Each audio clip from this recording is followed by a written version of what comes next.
Welcome back to Just Scrap Radio on BJPenn.com. I'm your host, Cole Sean, episode 145. We got a good lineup out of UFC 295 and Gamebred Bare Knuckle MMA on Friday night. First up, we're going to be joined by Matt Frevola to preview his main card scrap against Benoit Saint Denis. Right now, this is supposed to open up the pay-per-view, and what a way to open it. This should be a fantastic fight. Frevola on a nice win streak, 3 straight wins, 3 first-round knockouts over Drew Dober, Ottman, Azaitar, and Gennaro Valdez. Underdogs, pretty big underdogs last 2 fights, and he's an underdog once again against Benoit Saint Denis, who's coming off that very impressive stoppage win over Thiago Moises in September, and before that submitted as Mel Bonfim in July. Riding a 4-fight win streak since dropping down to lightweight. Saint Denis gets his crack at Frevola in the rankings, and to ask Matt if he was a bit disappointed he's not getting a ranked guy, but he's really looking forward to fighting MSG, and he thinks Saint Denis is a top 15 guy anyway, so he knows a win here does a lot for him. We're then going to be joined by Jason Knight to preview his co-main event fight against Randy Costa in Gamebred FC. Obviously, he's returning to Gamebred Bare Knuckle. He did this back when he fought Charles Bennett in 2021. He's coming off that tough experience when he lost Kurt Hallbaugh. We talked about that tough experience, what he kind of learned, and then getting this fight to fight Randy Costa, who he thinks won't do too well in Bare Knuckle. He said he saw Randy Costa quit a lot in MMA. He said wait till he gets hands on him in Bare Knuckle. He expects to make Randy quit and get a big win, and hopefully the UFC comes calling for him. We're then going to be joined by Loopy Godinez to preview her fight against Tabitha Ricci. Loopy gets a chance at another girl ranked ahead of her, Tabitha Ricci, who's on a 4-fight winning streak, coming over a win over Jillian Robertson. Loopy, meanwhile, picked up a dominant win over Elise Reed back in September. She's on a 3-fight winning streak and looking very impressive again. But this is a big test for Loopy. She knows a win here starts to really push her up the rankings. And then we close things out talking to John Castaneda to preview his fight against Kung Ho Kang. John coming off that win over Moon Gaffrov in June, and now he's getting a chance to fight Kang, who he knows is a bit questionable is what he said. He said, look at all his wins. The guys are no longer in the UFC. The losses are guys still in the UFC. So he's said it's pretty hard to know how good Kang is, but he's expecting a very tough fight, but he knows he can get the job done at MSG in front of an iconic arena. But be sure to share the show, subscribe, and tune in next week for another episode of Just Scrap Radio. All right, we're joined by UFC lightweight Matt Frevola, who's back in action at MSG with a pretty fan-friendly fight. Matt, how's it going, man? It's going good, man. We're about 5 weeks out, and fight camp is in full effect. I know you're obviously striving for MSG, but were you kind of hoping you might have been able to get one more in between the Dover fight and MSG, or is this kind of the time? Were you kind of expecting it was going to go Dover then straight to MSG? Yeah, that's kind of what I was expecting. But if they would have called, we would have had to make a decision. And then for you, basically since Armin, it's been all pay-per-views. What's that kind of been like for you, where they kind of know you're a guy that should only be fighting on these big cards now? Yeah, I love it. I love fighting on the big cards, being surrounded with the best fighters and the most publicity. So yeah, I mean, I love fighting on these pay-per-view cards. I'm still one of the only fighters I feel like who hasn't fought in the Apex. And then I know you obviously wanted Patty at MSG. Did that ever come close to happening, or was it never really even offered to you? No, we never got it offered. And I was always just shooting for MSG. I was hoping Patty would man up and sign the fight, but he did not. And we got a real warrior to step up and share the octagon with me. If they offered you this fight at MSG and then Patty in December, would you still have taken this one in MSG just because it's at home? We'll see. I would have had to make a decision. It's hard to pass up Madison Square Garden, being a Long Island kid. So that would have been a tough decision. And right now, the way the UFC has the card is you're the fight right before the 2 title fights. That's a prime spot to be. If that stays, what do you kind of think of that, where they're kind of putting you in and they're kind of spotlighting you and Benoit? Yeah, that would be amazing. I'm hoping that this will be a great spot like that on the main card. I'll be able to go to the press conference and really kind of get a lot of publicity and have I like to. My last couple of fights have always been on the prelims. I'm a man of the people. I like that the people get to watch me fight for free, but now it's looking like they're going to have to pay a pay-per-view to watch me fight, which is kind of cool. With Benoit, like how familiar were you with him? Like he had that kind of crazy debut at welterweight, like where it probably should have been stopped, and then since dropped down to lightweight, like he's been pretty unbeatable. Yeah, I remember watching his fights with Bonfim and Moises and thinking that this guy's legit. This guy is a great fighter, and I had a feeling that our paths would cross, and just so happens to be Madison Square Garden. Are you a bit disappointed it isn't a ranked guy for you, just especially because you are in the rankings now? No, I think that this guy is one of the toughest guys not ranked. He's got a lot of hype right now, 4 finishes in a row. He's well rounded, and he's a true warrior, and he's a true test for myself, and that's why I'm getting into this. I want to fight the best guys in the world and keep moving up. I think a big win over this guy will still move me in the direction I want to go. And then I know you've been on Twitter campaigning for like the shorts for obviously because it is Veterans Day. So like, and then Dana said he liked that idea and he's gonna hopefully get it to work. So like, what would that mean for you? Obviously, fighting on this day and then being able to represent like that. Oh, it'd be awesome. Fighting on Veterans Day. I served 8 years in the reserves, so being able to, represent and fight with, veteran shorts and for the men and women who've served our country would mean the world, and I think it would be pretty cool.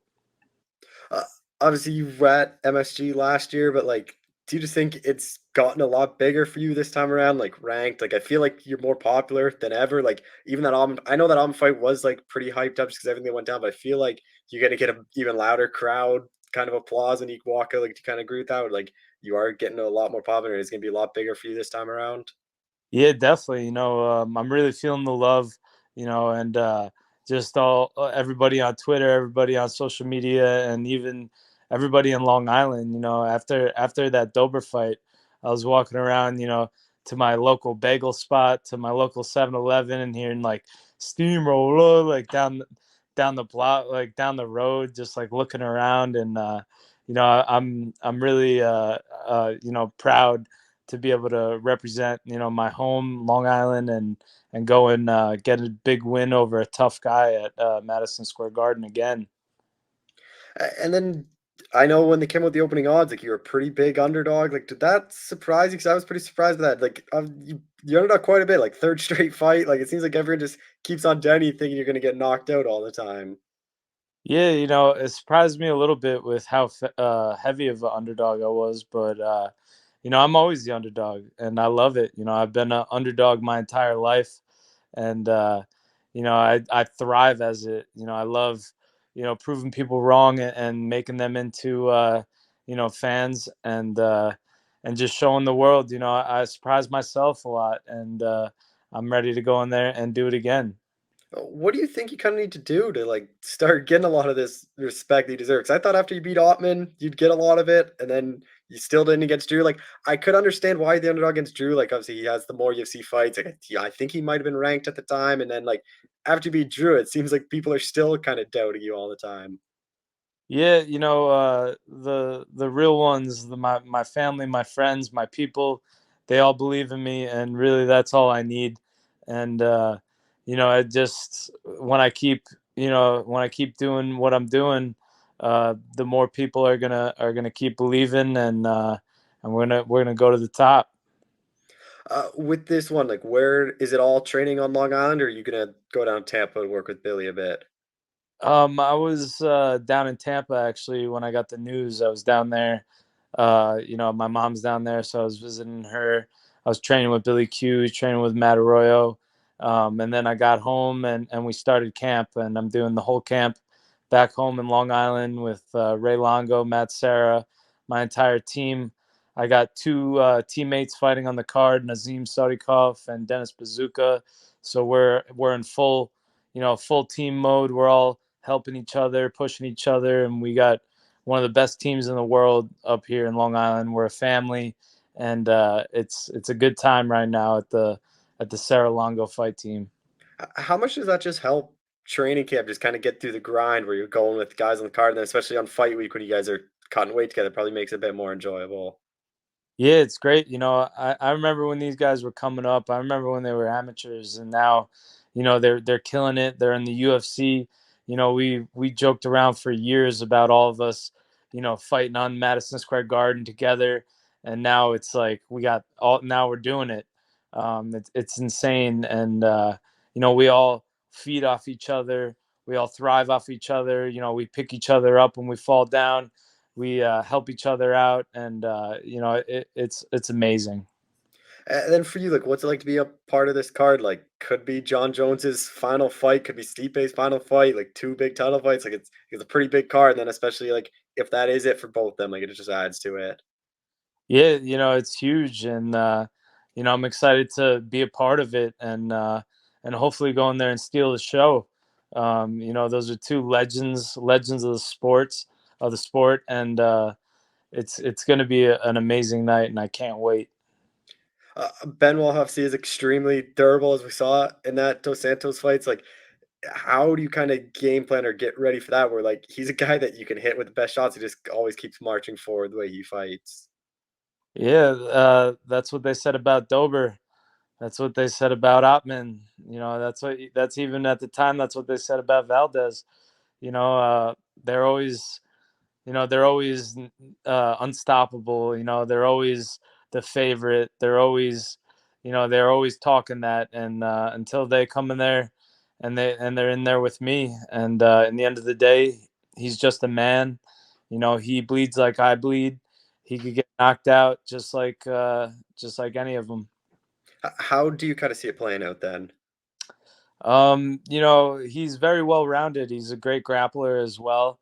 And I've been waiting for somebody to grapple with me. A lot of people just think I'm a heavy handed striker now, but the real ones remember, what got me to this dance was my wrestling and my jujitsu. And I think this fight is a perfect fight for me to really show, all my skills in the octagon, and if it comes down to it, really show my heart again in the cage. It is funny when like a lot of guys get to the UFC, they get a couple knockouts. Everyone thinks they're like these strikers. Like you kind of came up grappling and like you look at a lot of your amateur fights, early fights. Like it's a lot of submissions, a lot of wrestling. So like, is that just something you've had in your back pocket and like and for the past couple fights you really haven't had to use it really much of the UFC career? You really haven't had to bring it out yet. Yeah, I'm always evolving. I'm always getting better. I got an amazing coach. Ray Longo really wanted me to dial in my boxing, and I think that really showed in my last three fights. And we'll see. We'll see. I have so many weapons that I still haven't shown in the octagon, so that's why this fight really excites me, because I'll be able to show a lot of my skills. What do you think a win over Benoit, especially if you can go out there and finish him, like does for you? Obviously, you are in the rankings. Like I feel like this one should get you a top 10 guy next. Yeah, I think so too. I think a big win at Madison Square Garden over another tough guy will get me up in that higher in the rankings, and start getting in the talks with these top guys.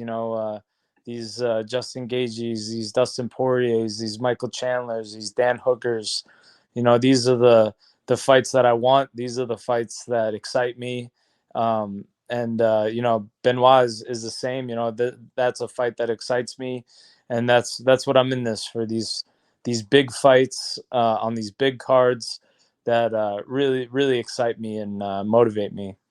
It's kind of crazy too, like how quickly the sport changes. Like 2.5 years ago, you're coming off those like back-to-back losses. Like people were kind of writing you off, like you lose two in a row, like you kind of never know with your UFC job. And now here you are, like on the cusp of the top 10, like coming off these highlight reel wins. Like, is it still like surreal and crazy to see like how kind of crazy your career just flipped in like such a short amount of time?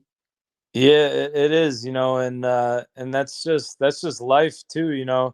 A lot of people would have given up, at one point, but if you keep going, you keep working, you keep believing in yourself, and you keep putting in the right work with and surrounding yourself with the right people. Eventually it'll happen. Two more things. I was looking at your record earlier today. I didn't realize you were booked against Mike Perry for like your second fight. Do you remember that, or like how that even came together and like why it didn't happen? Yeah, yeah. I was supposed to fight a guy in the RFC, and then it was fight week, and the guy pulled out. You know, it happens all the time in the entry level. And Mm. then I remember they were like, "How about this guy Mike Perry? He'll fight you at 170 though." And then I remember I accepted it, and then just something happened, and it didn't end up going down. But I remember I would have fought Mike Perry for like $300, and like had definitely would have been a war, and I would have taken some shots for $300. So it's probably better it didn't happen at that time. Just final thing, like I imagine this is probably it for you this year, just with the being like middle of November. So like, what is kind of the goal then for next year? Like a win here can kind of set you up to have a pretty big year, like especially if you get a top 10 guy next. Yeah, yeah. You know, I'm always taking it one fight at a time. I love fighting on this November card, you know, because then I get to, you know, enjoy Thanksgiving. Mhm. But I'm gonna go down to Tampa and help out Billy Q. You know, Billy Q should be fighting in December, so I'll hopefully finish camp with him. You know, go out with him, help him get a big win, and then you know, enjoy Christmas, enjoy New Year's, and get back in the camp and be ready for a huge year next year, just like the past 2 years. Actually, just final thing, I know I've been watching your YouTube videos. It's been pretty good. I know you got the t-shirts. If you just want to kind of talk to everyone about how they can watch that and like get all that stuff for the fight. Yeah, you know, I'm actually gonna be dropping a vlog on my YouTube for fight camp soon, and we're getting these shirts out. The pre-order should be out soon. We got some awesome new shirts. You know, cue the trumpets on the back and a cool design on the front, and the material is going to be real good. You know, I really wanted a shirt with like really nice material, and I'm excited for it. We got good things coming.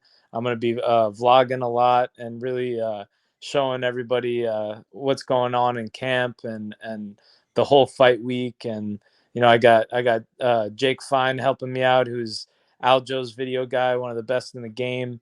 And you know, now he's working for me. Yeah, your videos are like even though like I'm pretty into the sport, like there's a lot of stuff on Fight Week that I didn't really know what happened like until your kind of videos are showing the behind the scenes. So for like fans, I imagine it's like really cool to really not ever see behind stuff, which you guys all go through Fight Week, especially your weight cuts. Like I think a lot of fans don't really realize like how tough and how like scientific you guys get with everything.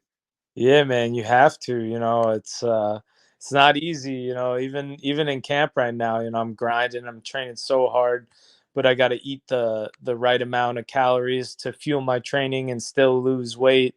You know, I'm lucky to have a meal prep sponsor, Redefine Meals, who hooks me up with awesome meals, and and you know, we're in it right now. It's the grind of fight camp, and you gotta love it. Well, Matt, I appreciate the time as always. Thanks so much for doing this again. Yeah, thanks, Cole. I appreciate you. All right, we're joined by Jason Knight, who's got a big fight upcoming in November. Jason, how's it going, man? I'm doing good, man. Just got off work, getting ready to head to the gym, and prepare for my fight coming up. Uh, I just kind of want to say, like, how did this all kind of come together to go back into bare knuckle? Obviously, not in BKFC, but with Mazadal's promotion. Like, how did you reach out to? Like, how did this kind of all come together to sign with him? Man, yeah, I just signed a one fight deal, but I was waiting around after the Ultimate Fighter, hoping that the UFC would call. And the more that I waited around, and the way I am, if I'm working and I don't have a fight coming up, then after work it's hard for me to make myself go to the gym.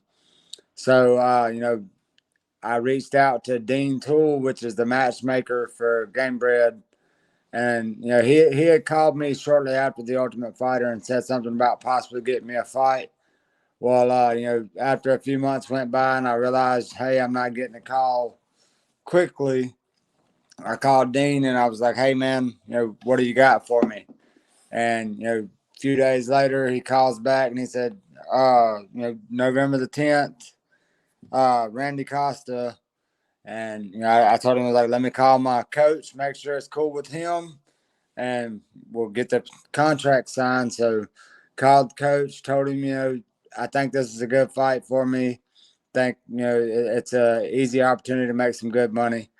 And he said, go for it. And then next thing you know, got the contract signed, and here we are.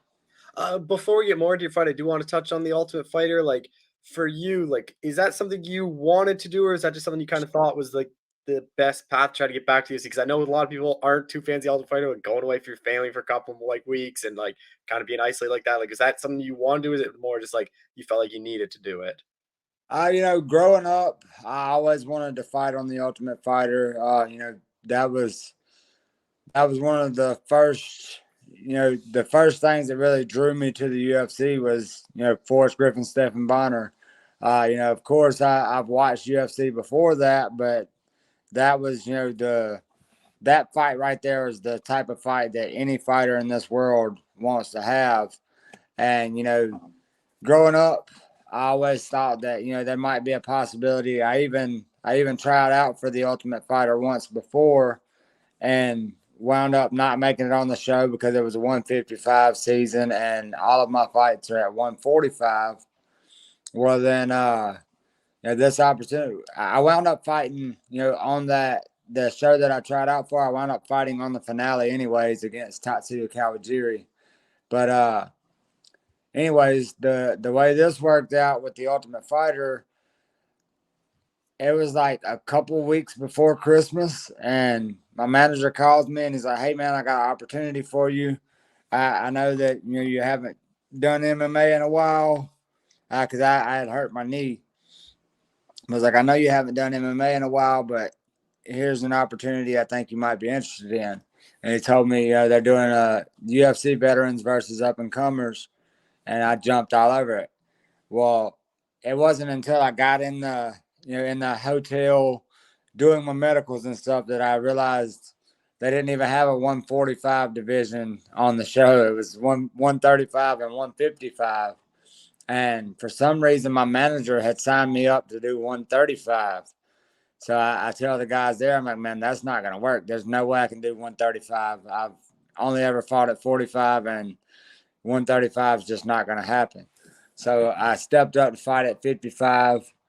And, for me, it really, really sucked being away from my family. But at the same time, it was awesome to be able to, cross that off of my bucket list of dreams that I've lived. I've lived just about every dream that I can think of living.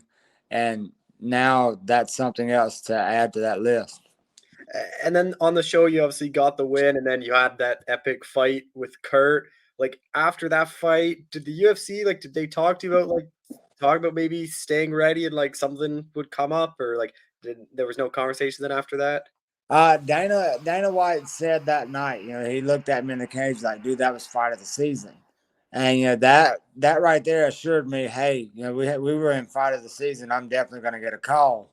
But the thing is I'm an impatient person. I don't like to sit around and wait. And my manager told me that Sean Shelby said that I am on the list to get a call, but who knows when that call is going to come. And like I said before, if I don't have something coming up, then it is very hard for me to make myself go to the gym after work each day. So I figured, if I take this fight, it'll get me back in the gym. It'll get me in shape. I'll stay ready. So that way, if the call does come, then I'm ready for it. And I made sure that, Gamebred put a clause in my contract that if the UFC does in fact call, then I can back out of my contract. But, the way I look at it, if they're not equaling the pay that Gamebred's, putting out, or, maybe even bettering the pay than what Gamebred's giving me, then I'll probably stick with Gamebred because I'm making a good paycheck and I like the opponent. It's a great stylistic matchup for me. Stand up wise, he's going to come to fight. I don't see him trying to take the fight to the ground. And if he does, I believe I'm better there. And the way I look at it, I believe that I can beat him on the feet. I believe that I can hurt him more than he can hurt me. Uh, he's got flashy, good stand up, but how does he fight whenever he's got a dog in front of him? You know, whenever he's got somebody that's pressuring him, hitting him with hard punches and with bare knuckles. You know, he hasn't done that yet. So I guess we're gonna see. But at the same time, like I said, I believe I'm better on the ground. So if for some reason he starts getting the better of me on the feet, I think I can take the fight to the ground, finish it there. The last thing on the Ultimate Fighter is like your team obviously seemed really close, and then you guys are kind of getting at it with Connor. Like, was it as bad as like your team to Connor's? It seemed on like the TV and like him just not being there all the time. Yeah, man. From what I could understand, he missed probably, I would say, probably at least a good solid week of the practices, and we were there for a month. And you know, he missed a good solid week of not being there at all.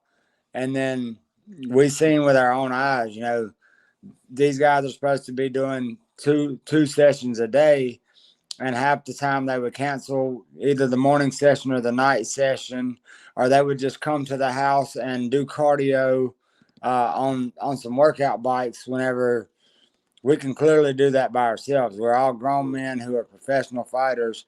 If we want to get in some cardio, we can do that right here. We got a gym of our own with bikes.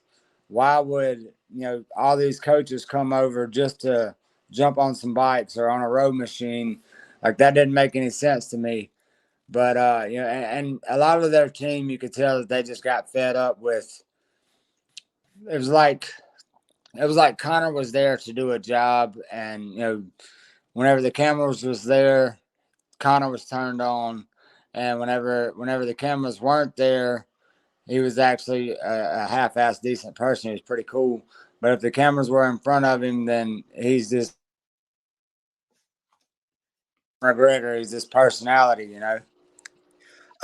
With this one too, like obviously now to your fight against Randy, like you were on the first Gamebred FC card when you fought Felony Bennett's. Like, how much do you think that is an advantage over Randy? Because like bare knuckle MMA, like isn't a thing a lot of people do, and like it is obviously a lot different getting hit with bare knuckle. Like, you obviously have the experience, but then like just grappling, all that sort of stuff without the gloves.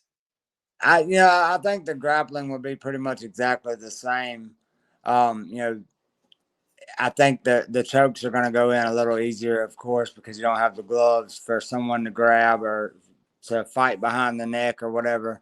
But I honestly, I don't know how he's going to adjust to it, just because it's a different feeling when you get hit in the face with a bare knuckle versus a glove. You know, that glove, even though it's barely any padding, it's different. It's a different sting to it, and I've seen several times in BKFC and in Gamebred, you know, guys that haven't got used to that feeling.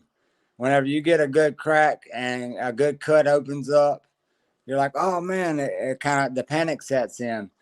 And if you have any kind of quit in you, it's going to come out in a bare knuckle MMA fight. So we're going to find out on November the 10th if Randy Costa has any quit in him, because, you know, the whole world knows that Jason Knight has no quit. And then I know you said a bit earlier, but the pay, like whenever I talk to people with Gamebred, they're kind of blown away by what they're paying. Like it's comparable, if not better, to like what the UFC pays, and like better than what like PFL, Bellator pays. Were you surprised by the pay, and like would this be like one of your highest paydays of your career then? I know it won't be one of my highest paydays because, you know, when I made it to the UFC, you know, it started out a little lower, and then before I got kicked out of the UFC, I was making pretty damn good money, and especially with the $50,000 bonuses. But and then you know, the BKFC, I got paid really well also. But you know, as far as fighting in Mississippi goes, this is by far the best pay I've ever got. And well, I'm lying. Because I forgot I fought the bare knuckles in Mississippi, the BKFC. But yeah, man, it's right there with BKFC. And I don't think I'm making as much as I was until like my fifth or sixth fight in the UFC. You know, so I can't complain at all about the paycheck. With Randy, like, how familiar were you with him when they offered you him? Like, obviously, he had like, I think 5, 6 fights in the UFC, something like that, or yeah, 6 fights with 2 and 4. It's like, how familiar were you with him? The only thing I knew about Randy Costa was that he had fought Brandon Davis, is one of my teammates, and Brandon Davis rear naked choked him. And honestly, whenever they said his name, I didn't even remember that, and I was like, man, why do I know that guy's name? And that's why, because he fought Brandon Davis, and I remember watching that fight live. And other than that, I really have no knowledge of him. And then I went back and I watched a few of his fights, and I see that he has excellent striking. That's a given. He's gonna come forward. He's gonna throw a lot of kicks, a lot of punches, and for probably the first round, he is wide ass open. But the way I look at it, I'm gonna hit him hard. I'm gonna see if I can't slow some of that little barrage down, and see what he can hold up to. From what I can see, he's got 4 losses, right? 2 by rear naked choke, which in my opinion, I have one of the best rear naked chokes in the game. I have some of the best back control in MMA, in my opinion. And then second, both of the times that he got TKO'd, from what I've seen, it wasn't a legit TKO. It was like he quit on it. He quit on the fight. And that's not trash talking Randy at all. None whatsoever, because the way I look at it, a legit TKO is I got dropped with a punch or dropped with a kick and you jumped on me to finish me off. No, he got hit and he's like, oh man, that hurt. And then they jumped in and punched him a couple of times and the referee stopped it. It wasn't, he got knocked off of his feet and, you could tell he was really hurt. It was like, oh man, he didn't like what he got hit with, so he decided to quit. And if he has just this much quit in him on November the 10th, I promise you I'm going to expose that. And then with him, like, he never fighting bare knuckle too. Like, how important do you think that first punch will be to really tell what because like it is a lot different getting hit bare knuckle than it is. Like, I know MMA gloves still aren't a whole lot, but it still has that little bit of padding. So, like, do you kind of think that first punch will be pretty telling of how long you'll be in there for? Oh yeah, for sure. Well, the way I look at it is like this: every time I step in there with an opponent, if you crack them with that first punch and you see fear in their eyes, then you're like, okay, calm, cool, collected. It's time to beat this guy's ass. And if that's the look that I get whenever the fight starts, then I know that I'm going to make quick work of him. But, if I get in there and I hit him with a good shot and he looks game as can be, then I'm going to buckle in. I'm going to have me some fun because, that's what I'm signing up for is 3 rounds of chaos. And I hope that he can deliver. And then for you, you've done like this Gamebred MMA before, like the bare knuckle MMA. You've done straight up bare knuckle boxing. Like, what do you prefer out of the two? Because it is a bit different. Like, obviously, you have the grappling involved in this one. To be 100% honest, I would prefer the BKFC just because I don't have to worry about some wrestler taking me down and laying on me, and me having to throw up submissions and can't stop the submissions or can't get up off my back. That's the worst part about MMA is now it's so watered down with these wrestlers that don't really want to fight. They just want to take you down and lay on you. And I feel like a couple of my UFC losses were just that. The guys took me down, they laid on me, and the judges obviously don't know what jiu-jitsu is, because if a guy's on top of you and you're threatening him with submissions the whole fight and he does no damage, I feel like the guy who was threatening the whole time should be the one getting their hand raised. But in MMA, it just doesn't work like that, especially the UFC. Half the time their judges are absolutely horrible. But to answer your question, though, the BKFC, man, just standing up and trading punches, see who's the tougher man, who can take the most, or who's the most skilled, who can make you miss the most, stuff like that. That's a lot of fun. But man, it's rough on your hands because in bare knuckle MMA, if I hit you with a shot that hurts my hand, I get to take you down and, use elbows or whatever else. But in BKFC, you have nothing but your hands that you're allowed to use. And man, they get so battered. I remember my hand being like that thick. It was like 3-4 times the size of what it was supposed to be. And for like a month straight, I couldn't even get the gallon of milk out of the refrigerator because my grip strength was just gone. And surprisingly, both times I never had a broken knuckle or anything. But, all that trauma to your hands, it can't be good for longevity. My grip strength isn't what it used to be. And that's just from 2 fights. And a lot of these guys, they say, just don't punch as hard. Aim for the soft parts of the body. Aim for the cheekbones. Aim for the rib cage. But the way I am, man, if you hit me one time, all of that goes out the window, and I'm just trying to hit you as hard as I can, wherever I can. I don't know if I'm throwing my punches correctly or whatever. I'm just trying to hit you and see if I can't hurt you. And I don't know how to turn that off. So I know my hands are doomed, and hopefully, in this fight, I don't have to, tear them up too bad. But either way, I'm ready for it. Just a couple more things. Like, how do you've kind of talked about a bit, but like how exactly you kind of see this one playing out then? Like, I know you're always going out for the finish and you're always going out for these exciting fights. Like, how do you kind of see it in your head playing out? Man, honestly, I believe that I'm gonna beat him striking in the first round, because I don't think that he's gonna be prepared for the storm that's coming at him. Because I know that he's gonna come out hard and throw a lot of kicks, a lot of punches right off the bat. He's gonna throw a lot of straight punches, high kicks, low kicks, body kicks. It's gonna be like 40 things back to back. But I'm going to put that straight right hand on him just as hard as I can and see if he can take it. And I just do not see him holding up. I don't see him being able to take the punishment. And like I said, that's no disrespect to Randy Costa whatsoever. But I hope that he shows me different than what I've seen, in his fights before. Because from the fights I've seen, if he gets hit with a good shot, he doesn't like it. And if he doesn't like it, then I'm gonna make him quit on the feet. I'm gonna hit him with something that shuts him down, and I'll get the TKO finish in the first round.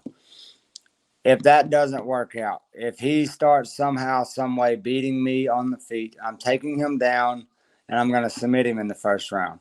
Either way, I look for a first round finish.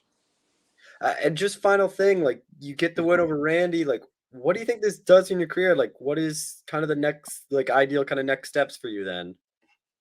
Ideal for me is I get this win and then I'm still in good shape and the UFC calls soon.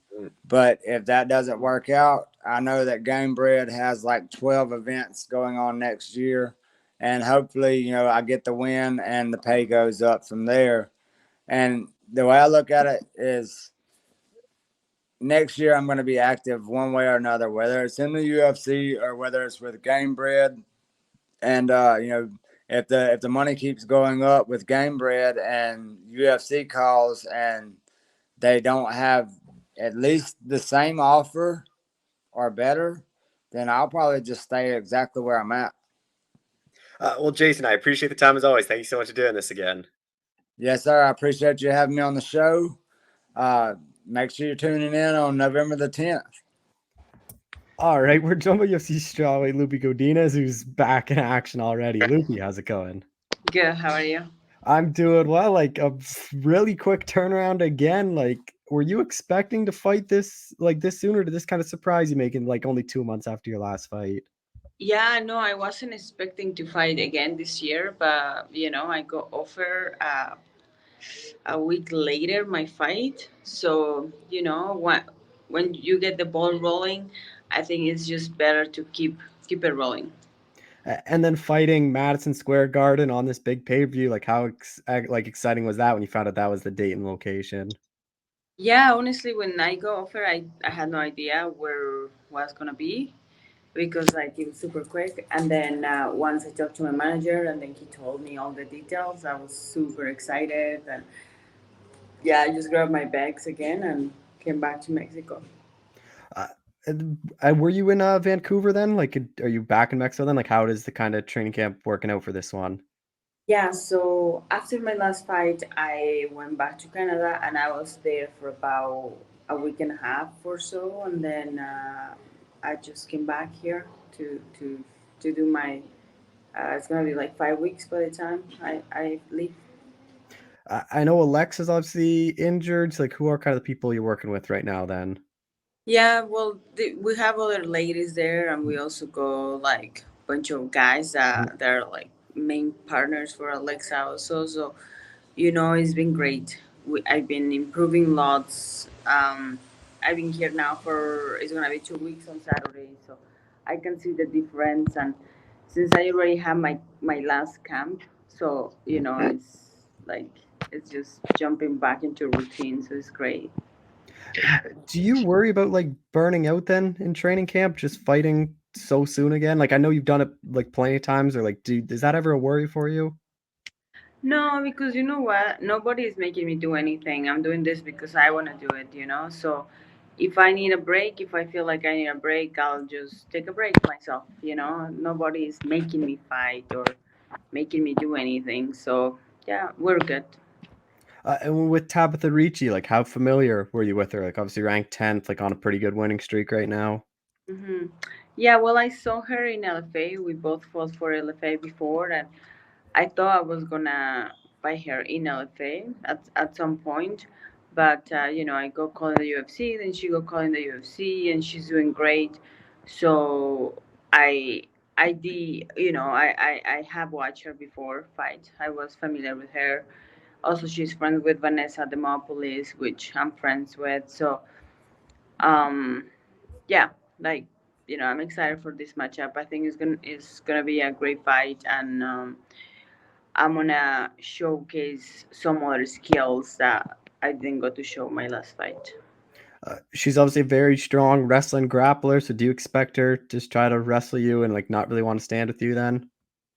Yeah, I maybe, but also my wrestling is really good. Also my Hmm. jiu-jitsu is really good. I have improved so much in all the areas. So it's interesting fight.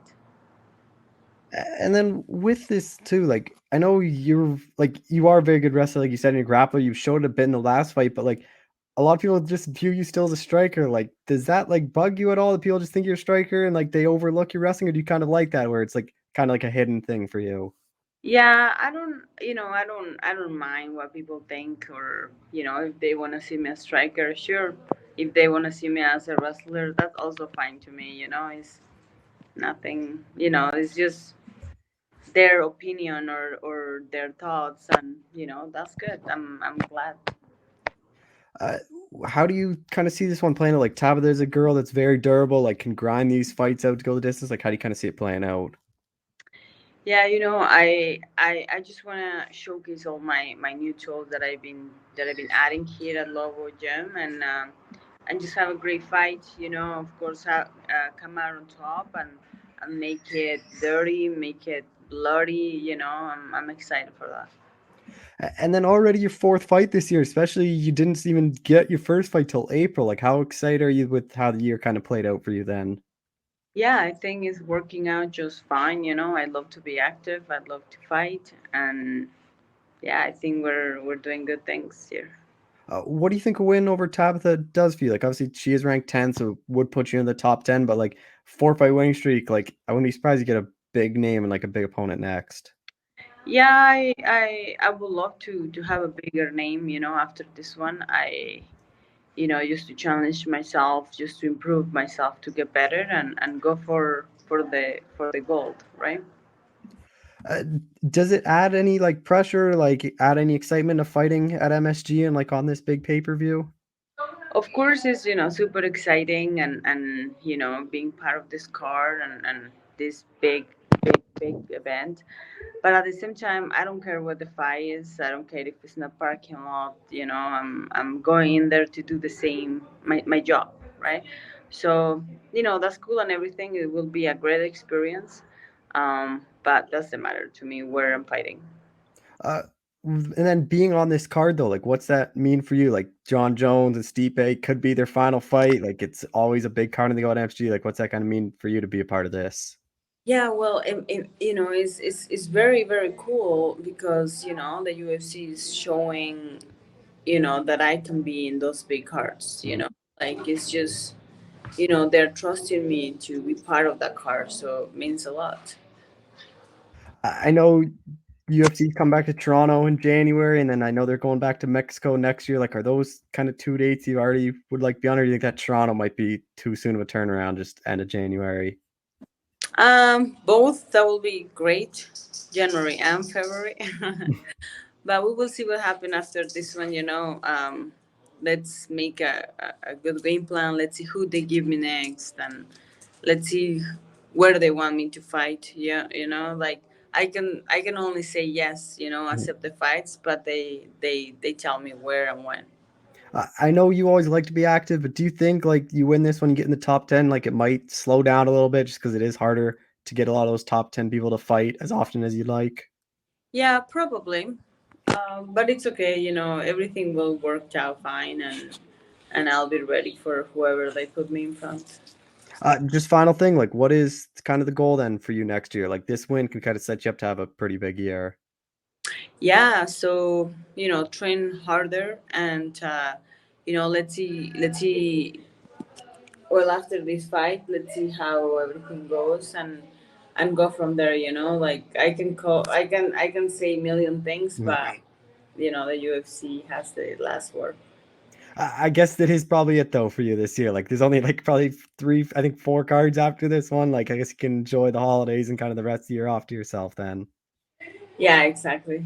I Well, cannot wait to get in there. well, Loopy, I appreciate the time as always. Thanks so much for doing this again. Thank you. Bye bye. All right, we're joined by UFC bantamweight John Castaneda, who's back in action at UFC 295. John, how's it going, man? Going well. Thanks a lot for having me on the show, Cole. Yeah, it was a bit confusing with like when it was reported, kind of your fight. I think it was supposed to be like the 18th, and all of a sudden it was like, no, you're on 295. Like, was it always 295, or did they end up switching you guys? Oh, so it was definitely on that. It was the next weekend. It was supposed to be November 18th, and I think I'm not sure the stipulations as to what happened with one of the fights on the 11th, but the opportunity presented itself, and I absolutely said yes right away. For it to come full circle for me. John Jones growing up was one of my favorite fighters, and now I got to fight on the same card as him. I'm like, absolutely. I said yes. So I said yes right away. Took a couple days for my opponent to say yes, but then eventually we made it happen. And then fighting at MSG too, like how kind of special is that? Like no matter where you are in the world, like everyone kind of knows what MSG is, and everyone like you play a sport, you like grow up want to be a fighter, like everyone kind of dreams of playing at MSG one day. I mean yeah, exactly. The mixture of the MSG arena as well as like fighting on a John Jones undercard, it was like a dream come true for me. So like I said, it definitely came full circle, and it's something special. Absolutely. I was trying to think, other than Fight Island, like you've only been at the Apex, right? Then, like this is your first one with in front of a crowd. Absolutely. Well, in the UFC, yeah, absolutely. Yeah. With this type of crowd, exactly. No, this will be it'll be euphoric for sure, and kind of like a reintroduction, Coming off that good win in June, like was this about the time frame you thought then? Like pretty, like obviously, I know it is hard to get fights UFC, but like going every 4 or 5 months, like seems like a pretty good schedule for you. Absolutely. That's exactly when I want to go. Yeah, I would have liked to go a little sooner because I wanted to squeeze another one in before the end of the year. I heard rumors that there was a card in Minneapolis in December, so I was like hoping to fight, September and then get another quick turnaround and fight in December. But this is perfect. I'm right where I'm right where I should be. And then Kung Ho Kang, like I think he's been in the UFC for a while. Like how familiar were you with him then?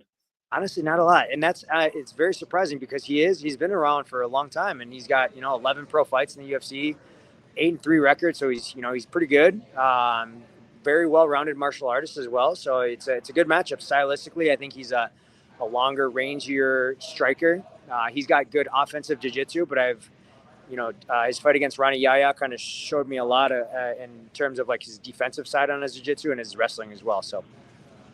Once you get the name, like I imagine you just get right into it. So, like, what have you kind of made of his UFC run then? No, it's impressive. I mean, you know, you go 8-3 in the UFC and the best promotion in the world. That's absolutely impressive. You know what I mean? But the caliber of guys that he's beaten, in my opinion, you know, aren't really there. So a lot of his wins are against guys who are either, you know, on their way out or on the decline. So, you know, we'll see. I like I said, I kudos to him. It's a really, really great run in the UFC, but I don't think he's beaten a lot of quality guys. Yeah, I was thinking, like, I think maybe only his last opponent might be the only guy still left in the UFC that he like has wins over that are still in the UFC. So like, I guess like it is tough. Like you go 8-3, but then it is like you look at the guys he beat, none of them lasted long in the UFC after they fought him. It's like, do you like how do you kind of compare then his skills to like if he's fighting these guys that aren't even staying in the UFC then? Well, that's exactly what I was kind of painting. That picture was kind of what I was painting without saying it. I don't want to come off as like rude or greedy or anything, but that's exactly what I was kind of pointing at, is that most of the guys he's beaten aren't in the UFC anymore. So like I said, they were kind of like on a downward trajectory, on their way out, you know, close to retirement, whatever it might be. So like I said, it doesn't matter. He didn't choose his opponents. You know, he didn't say, hey, I want these guys who are almost out of the UFC, whatever. He just got a name presented to himself. He went out there, he did his job, he got the win, you know. So he's got a good record. I'm sure he plans on doing the same thing with me, but stylistically, I think I got the advantage for sure. He is a guy that does like to grapple quite a bit. So, like, you expect him to come out and try to wrestle you? Or do you think he might just want to play it out on the feet with you? I think he's probably trying to play it out on the feet. I don't think he wants to wrestle with me. I think his grappling is decent. His jiu-jitsu is decent, but I don't think his wrestling's all that good. And I think obviously get to the jiu-jitsu part, you got to get through the wrestling part first, right? So a lot of the fights, his most recent fights, he's been able to hurt his opponents, either knock them down and then kind of transition into his jiu-jitsu. There was one of his fights where I don't know who his opponent was, but he was able to take him down pretty easily, like at will. That's not going to be me. He's not going to have his way with his wrestling with me. So it's, in my opinion, I think he's going to try to strike and do a lot more striking with me. You guys obviously did get quite a bit of notice on the week change. It is only a week, but does that like play any role, like the weight cut or anything, or just like having to go a week earlier? I mean, for sure, always. Like, especially like kind of with a heavier guy like me, I feel like, so normally outside of camp, I'm like 165. You know, I think only a couple times I've been in the 70s, but usually I walk around 165. So, you know, my weight cuts are very meticulous and like down to the wire, not down to the wire, but like very strategic, you know? So when you do take away a week, you just got to kind of adapt. For me, it was kind of right away when I got notice, I just had to attack that next week a little bit more aggressive than I normally would. But right now I'm right where I should be, right where I always am at this point in camp. So we already made up for it. What do you think that walkout will be like for you? Like this is the first time you get experience like that legit UFC walkout with all the fans. I think it's going to be crazy. I think it's going to feel reinvigorating. You know, I'm used to fighting with other promotions with a crowd before the UFC, obviously before the pandemic, but nothing ever like Madison Square Garden. And it's a John Jones card, you know what I mean? And there's a lot, that whole card is deep. So it's, you know, even early on in the prelims, I don't know where I stack up on the card, but even early on, I know it's going to be a lot of people in there. So it's going to be very, very, like I said, reinvigorating and kind of like a reintroduction to fighting in front of people for me. Yeah, like what is that like for you to be on this card? Like there's a lot of talk. This might be Jones and Stipe's final fight. So like to be a part of that and like having Yuri and Alex on it, like what's that kind of mean to you to be on this card? Super special. Like I was kind of talking about earlier, it kind of, for me, it's kind of come full circle. John Jones was my first favorite fighter growing up. You know what I mean? So for it to kind of come full circle and now I'm fighting on his undercard, like it's truly a blessing. And I'm going to feed off the energy of the crowd and the environment and kind of like just the situation in general. So I'm really excited for this fight. I know you have 5 UFC fights, but like it is a bit different going into the arena, like compared to the Apex. Like, do you worry about like those jitters or nerves then at all? No, not at all. I think I'm more confident and better in front of people. So I get lost in the noise. You know, I feel like when it's a little bit too quiet, like at the Apex, I'm thinking too much. I'm in my head too much. You know what I mean? When I'm feeding off like the boos and the cheers and the crowd cheering, everything, I just get lost and I start getting in a flow state. And that's really how I've been my whole career. So I'm really excited to kind of introduce that part. Bigger octagon too that you haven't fought in. It might have been the bigger one in the Fight Island. I don't really remember what they did there. So, like, how do you think that plays a role in the fight? Yeah, no, it absolutely was. And, especially I think it's going to be a banger. So I think, honestly, my strategy going into this fight is I want to stand and trade with him as well. If I don't really like what I'm seeing on the feet, then obviously I can take him down. My wrestling, I know, is superior to his.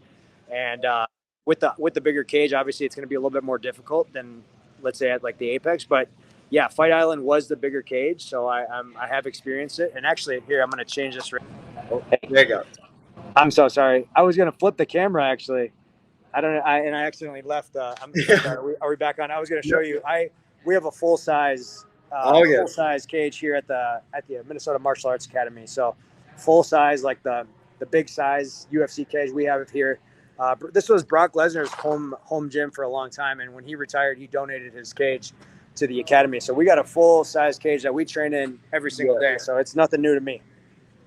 Is it the same kind of cast, like a same kind of cast of crew as always for you? Yep, absolutely. Same guys, same crew of guys. Yep, I got my head coach, Greg Nelson, my striking coach, Nat McIntyre, and then my wrestling coach, Joseph Deshoe. So I know you mentioned the Minneapolis card. Like, I'm pretty sure that was the one that's going to Austin now. So, like, Yeah. But even though they're talking about it, it's like, hopefully next year, like, for you, like, what would that be like if you could get on a card in Minneapolis? that one is a little bit more nerve-wracking for me. If I were able to fight back at home, that actually is a little bit more nerve-wracking. Fighting in front of people that I actually know, my friends, my family, my girlfriend, whatever it might be, like it adds a little extra pressure. And I remember locally, coming up through the scene, fighting at home, just a couple miles from my house or whatever at the bigger venues here. It was nerve-wracking for sure. So nonetheless, I'm excited about it. Fighting in the UFC at the biggest stage. If that were to come to Minneapolis in 2024, which I also heard is going to happen now, I would love to do it.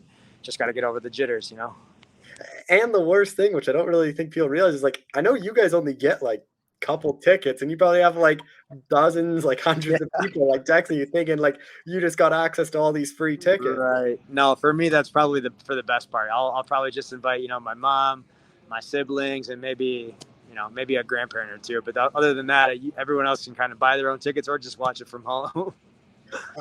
Back to your fight with like Kang, like you kind of said that you're hoping to try to trade out, and if you have to wrestle, like how do you kind of see the fight playing out then?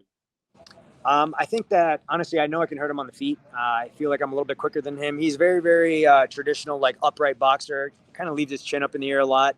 I know I can capitalize that. I know I can mix in, change levels a lot, mix in my wrestling too, and tire him out. So I'm expecting just pretty decisive win. A lot of point scoring on my end until I get the finish. I honestly feel like I can submit him as well. Oh, what do you think a win over him does to you? Like, be 4-2 in the UFC. Like, your wins have aged well. Like the Miles Johns wins looking like pretty good. Like he's a guy like kind of right near that top 15. So, like, what do you think a win here does for you? Yeah, obviously it keeps me in the right trajectory, absolutely. But nonetheless, it keeps my job, I think, right? So I think that's the most important part. Getting to the UFC is obviously tough for an athlete, for a mixed martial artist, but keeping your job in the UFC is even tougher. So getting wins is just important to kind of keep your job, but also, keep climbing that ladder and hopefully getting some bigger names. Like you said, Miles Johns, he's been doing well ever since we fought. I think that a 4-2 record, I think that speaks volumes too. Win 4 out of the last 5, so I think that I'm on my way up as well. So I know most contracts run 4 fights. Like, do you still have a couple left on this one then, or is it like already time to renegotiate then after this one? No, I got 2 more. Yeah. So this one and then 1 more, and so obviously if you winning my last 2, I think it'll kind of puts me in a good position to at least compete for another contract. Yeah. Probably it for you this year, I imagine, just because like I know they normally end like middle of December. So like, what is kind of like the ideal year look like for you next year then? Hopefully get in there right away, right early in the year. I think like you said, we're pretty full. The UFC is pretty full for the rest of the year, but fight here in November, hopefully January, February. I'm ready to walk back in there. Absolutely. I'm doing this full time now. So, not Muin Gafurov, my last fight was my first like full-time athlete fight. Before that, I was working a full-time job, 40 hours a week. And, that's not the most difficult part. It was just because it was a late night shift job. So I was 3 or 4 a.m. trying to get home, sleep for 4 or 5 hours, coming to the gym, trying to perform at a high level. It just wasn't happening. So, kind of just staying on my bike and just kind of keep doing the right things. I remember you telling me about that last time, and it was like kind of crazy that like you compete at the highest level and still doing that. So, like, was there a lot of extra pressure then on the last fight of like, Oh my you God, lose yes. that and it's like, oh shit, I just quit my job. Like, Yeah. who knows? Like, maybe you're out of the UFC and it's like, what did I just do? And now I'm like jobless. Like, was there a lot of pressure then in that last one? So much pressure, man. Absolutely. So like I said, I went to Thailand for 3 months and I was not re-signed by the UFC then. So I just kind of took a leap of faith and I was like, regardless of where I'm fighting, I'm going to be fighting. So let's go refocus ourselves in Thailand, re-submerge ourselves in being like a full-time athlete. Got signed while I was over there. So that was obviously amazing, extra motivation. But yeah, going into the Muin Gafurov fight, absolutely extra pressure because I was like, this is my first fight being a full-time athlete. Like, I can't lose. What does that look like if I lose? I just quit my job and I like fully submerged myself in full-time MMA and I'm coming off of a loss. Like it'll fuck with you. You know what I mean? Sorry. But yeah, no, I'm glad to get that win out of the way. Actually, that kind of had a lot to do with how the fight played out. I was a little bit more hesitant than I wanted to be just because I was more so fighting to not lose rather than fighting to win, if that makes sense. But I'm definitely back on my A game. Just final thing is obviously last time since we talked, the bantamweight division's a lot different with O'Malley being the champ. Like, Yeah, what you crazy. kind of make of that, and like kind of how the top of the division shaping up? You know what? Obviously, I thought it was a really, really good performance on O'Malley's part, but kind of weird how he's not refighting. He's not getting he's not doing a rematch with Aljo. He's not fighting Marab, and he's fighting Chito, which obviously is a big fight. With like the drama that they had in their first fight. And kind of how that played out. But I feel like he's kind of picking and choosing and really not fighting the top contenders, and which by all means, if you can, do it. You know what I mean? But, of course, Sandhagen's up there too. He deserves a fight. So I don't know. I think it's fun. I think it's exciting. I think having O'Malley as a champ is definitely exciting. It definitely brings more eyes to the division. It's like having like another superstar right up there. So it's definitely good for the division. Well, John, I appreciate the time as always. Thanks so much for doing this again.